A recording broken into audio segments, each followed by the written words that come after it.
quando a gente fala dos espaços públicos, né, que a gente tem na nossa cidade, enfim, no nosso mundo, esses são espaços onde as pessoas normalmente habitavam e ainda habitam, de certa forma, mas em uma quantidade muito menor do que no passado. A ideia de a gente voltar a ocupar os espaços públicos, isso é uma questão antropológica e muito saudável, porque esses são espaços que foram aos poucos sendo diminuídos na sua importância devido ao fato de redes de violência, grupos, né, que estão assaltando as pessoas e também os espaços estarem vazios e desocupados. Então, os próprios espaços acabam não sendo valorizados como espaços públicos, né? Porque falta o público, é uma questão muito simples isso. Olha, é legal isso do Pokémon GO e aplicativos e jogos do tipo.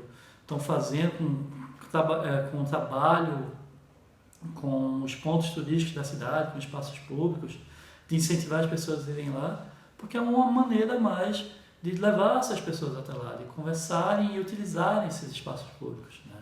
Eles usam essas tecnologias de realidade aumentada para incrementar a relação deles com esse espaço e com isso acabam também atraindo não só os usos que estão ligados a esses jogos, a esses aplicativos, mas também os usos normais desses espaços. Tem uma outra coisa importante que a gente precisa pensar quando a gente fala da virtualidade,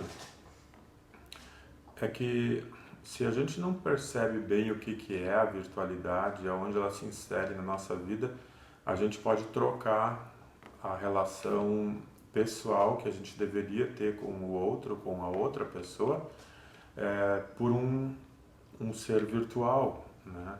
Então, a realidade aumentada é o que, né? Qualquer aplicação, ou software, ou equipamento que pegue aquela nossa realidade que está em nossa volta e através de algum mecanismo, alguma função de programação, acrescente informação a mais àquela realidade, aumentando então nossa relação com a nossa realidade em volta, né? Quando a gente olha essa questão do virtual e do real, uma coisa que me chama muita atenção e é uma pena em termos humanos, se a gente pode falar assim, é a troca que se faz entre o ser humano e o virtual, né?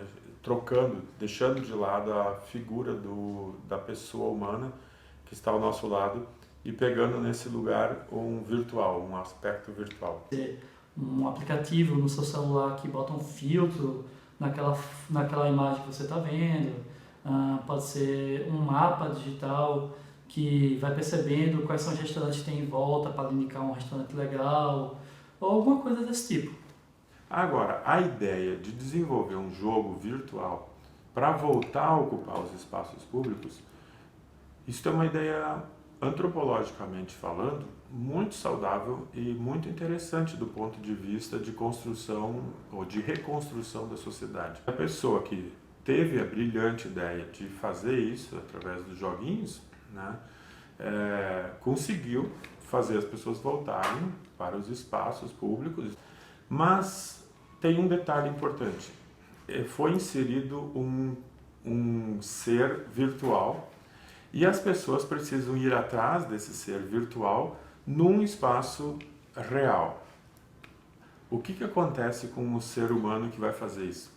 Ele está tão interessado no ser virtual que ele não percebe, não olha e não desfruta. Essa é uma palavra importante, ele não desfruta, ele não saboreia, vamos dizer assim, o lugar real.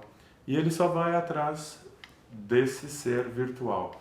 E quando ele tem esse ser virtual captado no seu celular e tal, ele vai embora, sem ficar aproveitando os lugares públicos, né, as praças, enfim, esses lugares.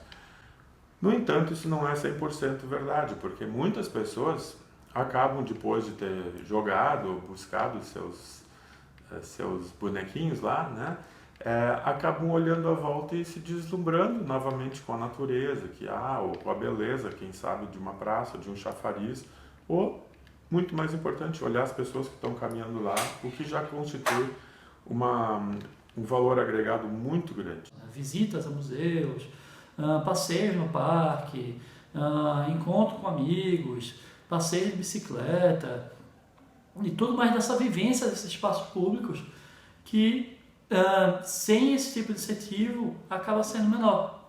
Não a única maneira que tem de incentivar, mas eu acho que é muito positivo que seja uma maneira a mais, uma maneira que envolva equipamentos e jogos que estão mais em consonância, falam melhor com o público atual, né? Com o público jovem, adolescente e juvenil atual. Né? E ali esse jogo tem seu valor, sem dúvida, porque é melhor tu ir para um lugar, praça pública, por exemplo, atrás de um objeto virtual, e o simples fato de fazer isso, tu já está aproveitando a praça, né? Mas o que eu estou dizendo assim que seria bom a gente realmente aproveitar as pessoas. Daí a gente pode lembrar de umas interpretações que Zygmunt Bauman faz sobre a questão das redes sociais e a virtualidade, porque muitas vezes nessa virtualidade as pessoas esquecem de olhar as pessoas que são reais. Isso é uma pena, né? Então essa é a crítica de Bauman. E essa seria a minha sugestão. Vão atrás dos bonequinhos virtuais, mas não esqueçam de curtir as pessoas que são reais e são muito mais bonitas do que os virtuais.